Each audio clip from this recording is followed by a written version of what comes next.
Spoilers, more than likely offensive content to come. So, we recorded our Yuki Yuna retrospective and dub review videos some time ago, and I only recently put them up because we wanted to talk about this. It is Friday, October 28th, 2016. And this past week, we got some news that made me immediately go, shit, I gotta get those dub retrospectives out so that we can talk about this. And, so let's get right to it. A second season of Yuki Yuna YuYuYu has been announced. The structure of the season is that it will have 12 episodes. The first 6 being an anime adaptation of Washiosumi YuYuYu, aka what the person Togo used to be, and her hero adventures. So, the prequel to the original show. More like the original, that the original show was a sequel to, rather. Because Yuna was a sequel. In this context, it is the prequel. Sure, fine. And then the latter 6 of season 2 will be the continuation of Yuki Yuna, called Yuki Yuna YuYuYu, something else in Japanese, which translates to Hero's Story. Hero's Chapter, whatever. These episodes may or may not be normal length, because some of them are getting theatrical releases, so they might be longer than 22 minutes. They might be 22 minutes. Dave, what did you feel seeing the announcement? What did you feel reading about the structure of this new season? And what did you think of the images that they released? Well, to be completely honest, I didn't. I was happy that the second season was being made, but until there's something there other than an image, I honestly don't care. But we do have some stuff in the images that are interesting to see. Like, we do see the infamous destroyed bridge, not destroyed, in the background of Washiosumi's characters. We get to see the anime version of Jean for the first time, and her badass axe swords, which are really badass. She's cool as shit. We see Yuna, Togo's, and Karin's Mankai meters appear to be full, which is a little alarming. Well, and now there is what I think is the most interesting thing to talk about here.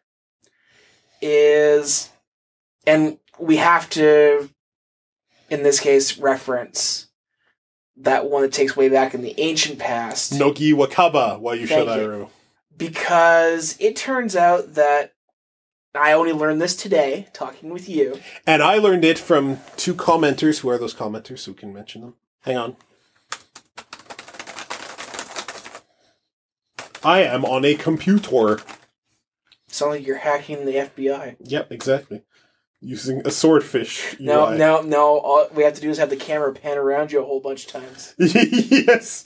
And then I have to have hack battles with machinery. Brave Clab and Pavani da Silva on our episode 12 retrospective dub review, shoutouts to both of you, who gave us a lot of details about what happened in Nogi Wakaba YuYuYu. I was following that, but I stopped reading because, as I mentioned during the episode 12 retrospective, I cannot stand light novels at all. I learned there was a manga of Nogi Wakaba, and I've started reading that, but its English translations haven't gone all the way to where I was even reading the graphic novel, the light novel text before.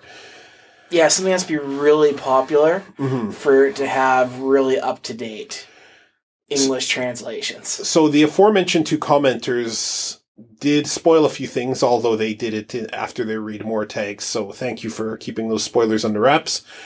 And initially you didn't want to hear them, but then earlier when we were at the McDonald's getting food, you were like, just spoil it, and we probably had the nerdiest conversation any of those people at the McDonald's ever heard. So way back in 2015 is when the Vertex first attacked, and then 3 years later, Nogi Wakaba is leading a group of heroes, and I talked about how Wakaba's a genuine badass, but we'll get to more of that.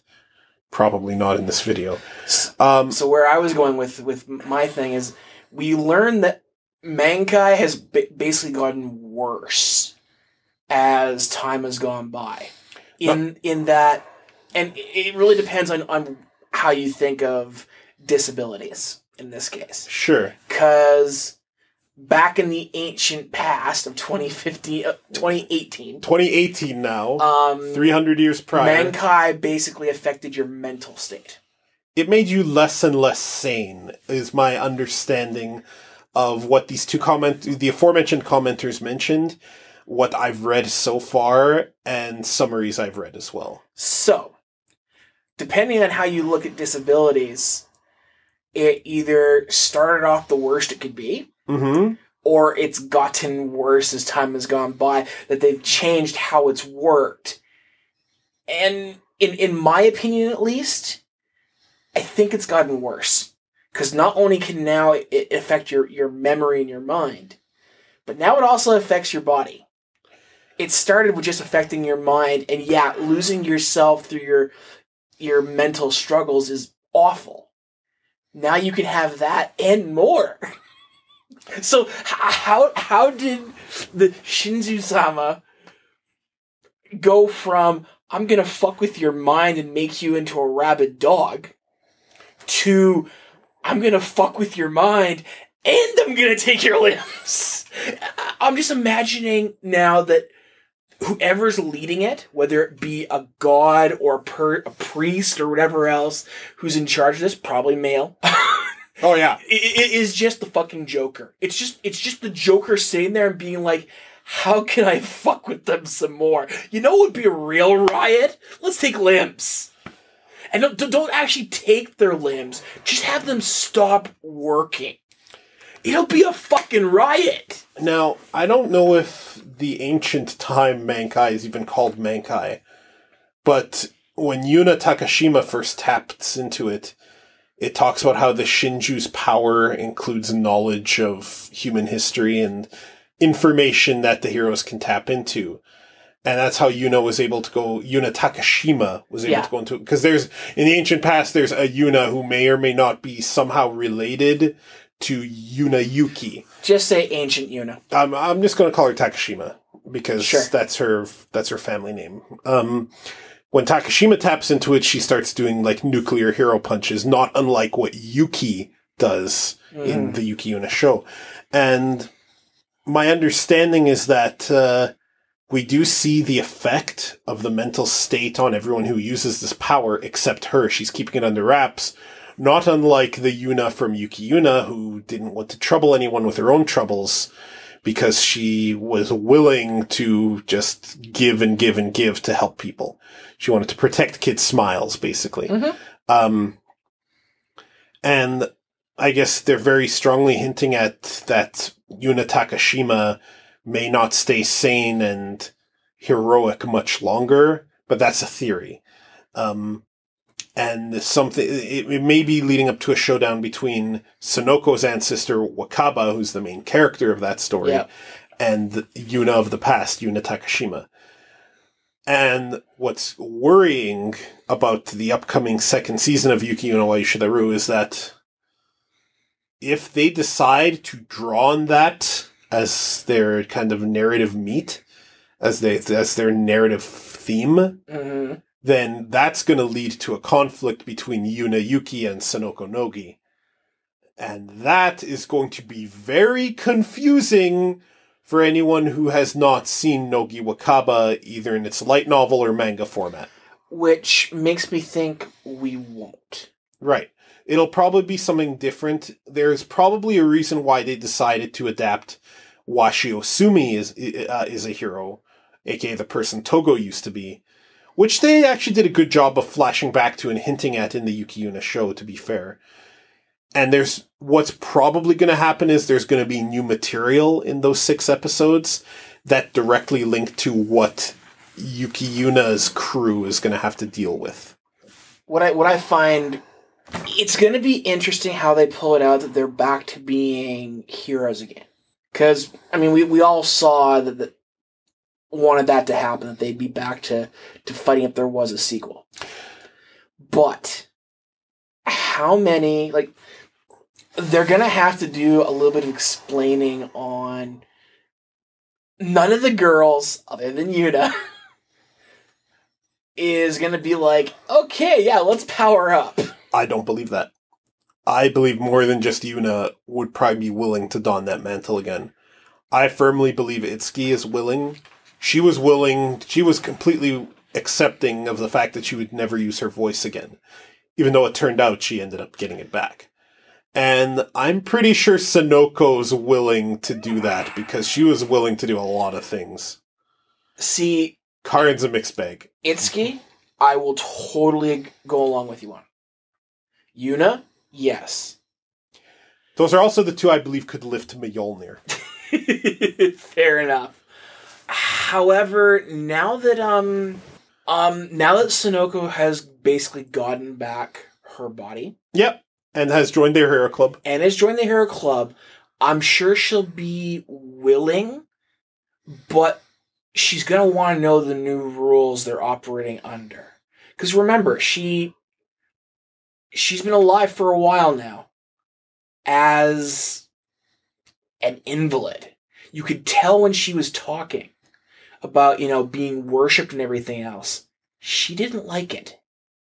So I think it would actually be an interesting thing for her to be right there, kind of like, do I want to go back to that? She may have been willing the first time, but the fact she went so far and was alive as basically a human doll may make her hesitate the second time.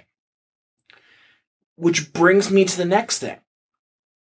Does she still have all of her fairy powers? Does she, including the one that can manipulate reality? Does she still have all of her fairies? Because the fairies were comparable to how many things they'd given up. Yep. So, are they all going to be back to one fairy? Or is she going to have, 25 fucking fairies around her right from the get-go? And some of them had useless-ass powers. I was reading about them. I guess one of them's power is to fluff pillows really well, and that's all it does. Another one can create entire dream realities, which is what the entire PSP game was based off of. Well, I don't know. With her condition, that pillow fluffing might actually have helped her greatly. Jesus H. fucking Christ. Hey, that may have been what the fuck is this fairy good for? And then she's in that condition, she's like, oh. Well, fuck. I would think that's a sick joke. If one of my new powers was to fluff pillows, I'm like, oh, good. I'm glad the Shinju-sama has a sense of humor. Hey, the Shinju-sama's already a piece of shit. Say that one more time. No. We already know it's a piece of shit, so would you be surprised if it was just pillow fluffing? I still think they're inside a computer. I still think part of what they did to save humanity was shove them into some kind of machine. Because there's industry on that island, man. I don't understand how they have industry at all. And as I argued multiple times, it's a larger island than you think. Right, and as I've pointed out multiple times, it's not based off everything they've told us. Why are you still on this point? I firmly believe there might be other parts of Earth that have survived. Even Nogi Wakaba says they lost contact with a bunch of other places, and that there may be pockets elsewhere. Oh my god, how cool would it be if the various gods in other regions have little pockets too? What if there's a Norse god enclave that's keeping the Vertex at bay with Viking helmets, and the Greek pantheon with their discus system, like I pointed out? The other... Going back to what I was talking about. Just, shit all over what I have to say. That too. Honestly, as much as it might be interesting to see other pockets, I don't want them to be fucking other god themed. I don't. You want there to be an Iron Man pocket where it's all technology? No. And may or may not have Tony Stark? I just think that most of them, four of the six, might be a little bit more hesitant to jump right in. They're going to want to know the rules this time rather than just mankinding it up. Well, why don't we go by them one by one? We'll quickly say whether or not we think they're willing to do it and why. Just really quick. Okay, Fu. No. Agreed. And she'd be doing everything in her power to keep Itsuki from doing it as well. Agreed. Itsuki.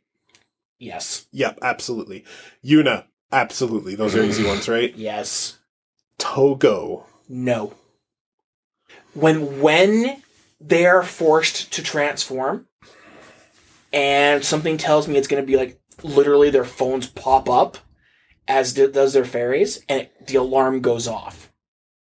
Or the suitcase is going to show up while they're in the Hero Club. They're all going to be looking at each other, and all of a sudden the alarm goes off. It's going to be like a welcome back fuckers kind of thing. And you think Togo's not going to transform? Not going to want to? Togo is going to want to do everything she can to keep Yuna from doing it.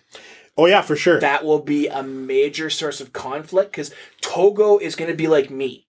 What are the fucking rules this time? Are we going to lose ourselves again? I agree to a point, but it's a good thing she doesn't know their address, because the first thing she would be doing is keeping them all from mankind, taking out the first vertex, and then they'd be transforming and going and visiting them in person. Can you imagine her knocking on the door, and the first person that comes to the door, she just like grabs their throat. And it is like, okay, what is going on? We all know, though, that Yuna's going to transform and jump right into the fray, and Togo's going to be right behind her, because Togo loves Yuna. Yuna and Togo love each other. You're not taking this from me. And we all know... They're all just friends. I will fucking annihilate your essence. But as much as I think they'll all jump in at base form, they're all, even Yuna's going to hesitate that first time mankind. I think they're all going to watch those counters real close, too. I just think if the first vertex can be defeated without mankind, they're all going to be like, fuck, they've all mankind lost stuff. Couple of them to a major extent. Karin. Oh, speaking of which, Karin. I think she will, with reservations. I love Karin's arc. I love how she has completely given herself up to the Hero Club and has accepted them as her friends. And that she's also in love with Yuna, very clearly. I don't think this is even, like... Whether or not it happens, I'm pretty sure she's got the biggest crush on Yuna. And I think this has been very clarified. I'm very sure she's got a crush on Yuna. Mm-hmm. I also think she has a crush on Itsuki, though. I ship Karin and Itsuki. I have no problem with it. I actually just recently watched the entire series in the past couple days. Again. Mm-hmm. And yeah, I'm pretty sure she's crushing on Itsuki. That's fine. That's kind of hot. But still... I think Karin... I say no for Karin simply because she went blind, deaf, with no ability to move, complete paralysis. But even after that... Still, mankind again to kick some ass. Yes. But I think that experience, she would hesitate. I think she'd be hesitant, but the moment... But only for the mankind The moment the other 5 jump in, she's in, though. I think they're all in. The initial transformation, they're all good for. I think it's the Mankai part. Yeah. That they're all going to hesitate on. Even Yuna with what she went through. For sure. And I guess we have one more, Sonoko. See, Sonoko's the wild card here. I'm going to say no. She's definitely the closest to the Taisha. Like, yeah, we know that both Karin and Fu have a communications line with the Taisha, but Sonoko for right all intents and purposes, one of them. And she knows where they're based. And she probably knows what all 6 of them are expected to do. She probably knows the rules, which could be a source of conflict. Actually, I think she'll be completely oblivious like the rest of them. Because...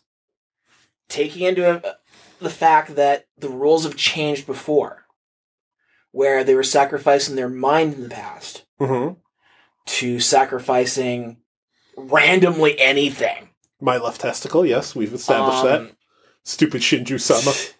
The fact that they were very specific at the end of Yuki Yuna that there's no more need for sacrifices. Well... They mentioned that in that one follow-up light novel where Sonoko and Togo, Jesus Christ, these names. Yeah. We're where Felicia and Donna were talking about it, and Sonoko told Togo that the hero system is being improved, no sacrifices, anyone who is capable can be a hero, they're going to come clean about it. I have this feeling that's a lie, given that image shows some pretty full Mankai bars on Togo, Yuna, and Karin. And that's just it, is I'm very sure that she's been fed a line. Mm-hmm. And I think Togo's going to get very violent before she's going to want a Mankai. Because there's always a downside. Yeah, there's nothing. There's a word exchange. They don't get the power for free. Yeah, like, they're not Saiyans, unfortunately. There's nothing that the system has shown us yet has shown that they can just get the power up without losing something. So is it that when they power up, somebody else loses something now? Like, there's so much that bullshit they could pull on these girls again that it's just it's not going to be a default for any of them beyond their initial transformation. What do you think of it being 6 episodes for Washi Osumi, 6 episodes for the Yuki Yuna sequel, and what do you think if the episodes are 22 minutes apiece and if the episodes are longer? If it's 22 minutes, that seems like too little time for both segments. We know how it ends up, much like, Star Wars when they did the prequels. We know what happens later. So all they're really doing is filling in the details. But 6 episodes is not enough to fill in the 3 of them being friends, going through the conflicts, one of them dying, one of them losing their mind, and then, hello, you're in the future. One of them losing their memory. Not they well, it still affected the mind. Oh, it affects the mind, but when you say losing your mind, that implies insanity. Whereas losing your memory implies losing your memory. Fair enough. So, but if the episodes are longer, and you mentioned a theatrical release, theatrical tells me either that they'll do it in groups of 3, groups of 2 or 3 episodes. With each being 22 minutes? With each being 22 minutes.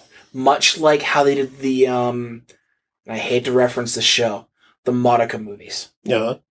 And they took the show and condensed it down to 2 3-hour movies. 3 hours? I thought they were 3 hours. I could barely handle that shit 22 minutes at a time. I am so glad we only watched fucking Rebellion, I tell you what. Well, the reason we didn't watch movie 1 and movie 2 is I read there was nothing added. Yeah, that, and I don't think I could take it. Oh, we were gonna. I still have to put up our full review of Madoka, including Rebellion, and I don't wanna. That should be your next project. No, I have to relive it if I do. I'm the editor right now, so I'm choosing what goes up. And I'm thinking I'm in a ladybug mood. If you want to hear Carlos and get Carlos to do that soon, make sure to mention that at the end of this video. Don't do it. I will excommunicate you so fast. He will not block you. How do you know that? Anywho. Because I'll see them. Sure. I think if it's 22 minutes apiece, that's probably enough for Washi Osumi.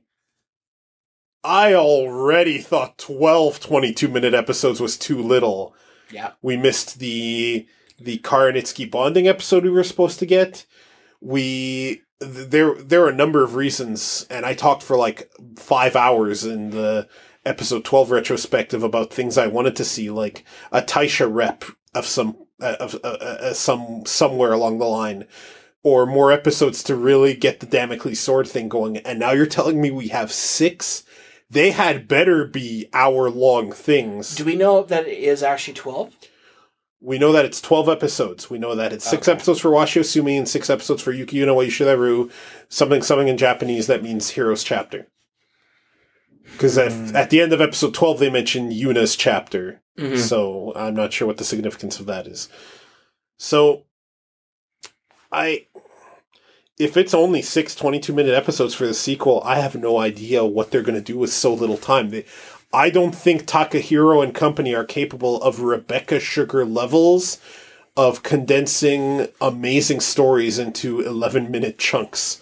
So, I mean, they had better be theatrical length, because if they are, then you can actually do quite a bit of work off of 6-hour-long mini-movies, basically. You can actually do a ton of that. You can have elements in the first season that were dropped, reintroduced. You can build conflict between the characters. You can build the vertex or whatever new enemies are going to happen. Maybe there will be a new enemy. That was something else that you mentioned from the ancient stuff. Yeah, the long ago. The enhanced vertex.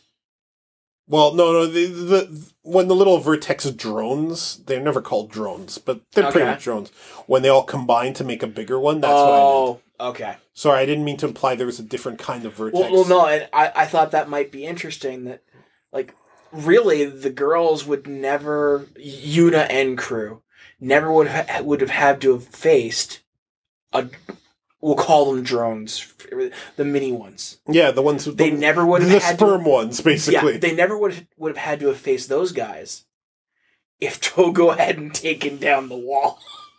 Well, yeah, for sure, because on the outside they just kept like. So it's interesting that in the past, that was still a common enemy for them. Oh yeah. Not just the vertex, but the actual mini suckers as well. Wakaba is such a verifiable badass. She took a bite out of one when it tried to ambush her, because Wakaba is seriously super hardcore. Like, everyone else is powering up. She stays in her base form and completely outdoes all of them. She is like, she believes she's paying the vertex back because she wants to make them suffer for what they did. She is verifiably badass and has a female love interest, because this show loves their subtext and they love to never follow through on it. Here's another thought as far as the image, and with, their different levels of mankai they've done. Mm-hmm. That could actually be a red herring and just symbolize that they've gone that far before. They may actually be at a power level of that high because they've done it before. It could be. You theorize that every time they go mankai, their base form probably buffs a bit. Not unlike Saiyans. Yeah. Or Digimon. So, for all we know, that image may just be a red herring, and it's like, yeah, they are now percentages higher because they did make that sacrifice in the past. Mm-hmm. Maybe. It may not be, ominous, but it's totally ominous because the Shinsu-sama. One more time? Nope. You used to be able to say this right. It's Shinju-sama. Like, I keep on shin saying, like your shin, Jew like the Jews. I keep on saying Shinshu-sama.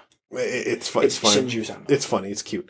I think it would be fascinating to explore other pockets, but with only 6 episodes, no matter how long they are, that's too little. Oh. I'd want a full 24-episode season for that, so we can explore the Greek discus system, the John Cena fighting the Vertex Lesnar thing in the middle of the ring in John Cena wa Yushadaru, John Siwoo. Or is it Sijowu? Because of the whole surname name thing. And actually, that's another thing from the images that's interesting. From 3 years previous in their original battles, the bridge is intact. Yep. And that bridge doesn't just, end where it was broken off like it is in YuYuYu. Mm-hmm. It goes further. So, here's what I'm thinking. Oh no. I know what's coming, but go on. I'm thinking they lost ground 3 years before. Maybe they lost ground. Because that bridge went somewhere. Well, yeah, it went all wrecked. Well, no, but that's just it. You mean it led somewhere? There's a reason why the imagery they showed in YuYuYu had it wrecked and nobody was repairing it. Whereas 3 years earlier, it goes off into the distance. Is it 3 years earlier? Yeah, I think it's 3 years, right? Yeah, I believe she joined the team 3 years earlier. Yeah, she's only known Yuna for like a year and change. Not even. Not even, yeah, you're right. I think it was like a series of like 3, 4, 5 months. Love at first sight, you know, like... Just friends. Hammer fist your nose. So it may be that they had a larger kind of society kind of thing, and that it's been shrinking even though they've been winning. I'm willing to concede that maybe there was more ground, but right now there's a tiny island. And you say tiny island, but they drove for hours to the beach. They didn't drive for that long. It wasn't hours. And even if it was hours, the distance from Edmonton to Calgary is like 2 to 4 hours, depending on your speed. Mm-hmm. And the Edmonton-Calgary strip is not that big, Dave. In addition, what about mountain roads and shit? This is a tiny island. Unless John Cena's forces in the Astrodome are part of this somehow. There's not a lot of ground. You don't know how much I want John Cena to be part of this. I don't. You think he's going to steal the show? No, I think it'll suck. I mean, putting wrestling holds on Vertex just strikes me as significantly amusing. Look, that is one thing that we don't actually know is how much landmass is left. I was going to say, we also don't know why in Noki Wakaba the world is in ruins, whereas in YuYuYu it's all fire. And there is a theory that this is something that Yuna Takashima may have caused, but that's still a theory, I think. It would be rather fascinating if the fire was not the cause of the Vertex, but whatever gods created them hate humanity even more for having done that. I was going to say, wouldn't that be an interesting plot point for the second season of YuYuYu if the heroes learn that the fire, the reason the whole outside world is on fire is because it's like a Gears of War situation where the cog said, everyone make your way to Jacinto because in 24 hours we're Hammer of Dawning the rest of the planet.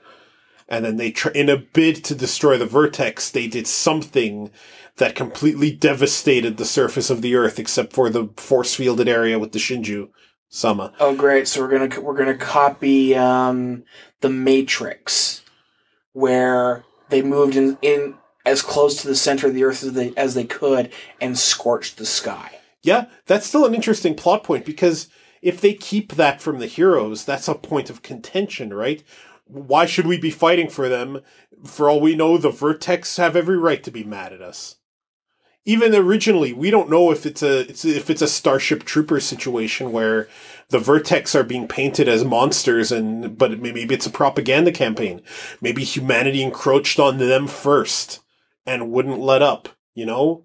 Like, there's a lot of storytelling weight we can do here to tell cool stories without even tying it to the Nogi Wakaba stuff.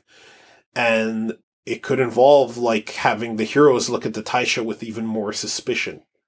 Which I'm all for, because fuck the Taisha. Yeah. 2017. At least they're not saying coming, 2018 or 2019. Yeah, well, it'll be next year, so...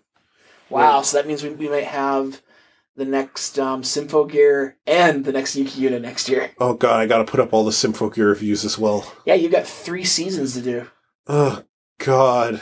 That one shouldn't cause you pain. We need to get an editor. You need to start making a lot more money. But Carlos, I've got an editor. It's you. Thanks, Dave. You're welcome. Don't patronize me. I will... We need an editor? I only need to threaten you when you do your Just Friends bullshit.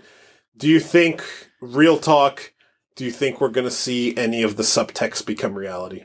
I'm guessing no, just because I don't think we're going to be progressive enough in 2017. And I don't think Takahiro's that progressive, though I don't think he's entirely regressive either. There were negative elements to that gay character in Akame ga Kill, but there were also positive elements too. Yeah, I don't know. That character was so positive, I don't even remember his name. Wasn't around that much, actually. Well, I think we've talked all we can about YuYuYu Season 2. Stay tuned, because when it comes out, the moment someone manages to sub it, we are going to jump right on that. And we're going to be... Well, I mean, for the first 6 episodes, I'm going to be looking for stuff that wasn't in Washi Osumi, because we all know they're going to add some stuff to tie it into the second half of the season, right? I still kind of wish this was more of a Godfather 2 situation where it's the whole thing is the sequel and the past stuff we're seeing is through flashback because it pertains to something now, but Yeah. Anywho, AnimeRave.xyz. That leads to Carl's and Dave Anime Rave, which is the best anime review show on the internet. In the entire Scorched Earth. Do you remember Scorched Earth on DOS? It was a fun game. Dave, tell the people what your final thoughts are on whether or not Sonoko is still using a spear. I think she's just friends with it. What in the fuck is that supposed to mean?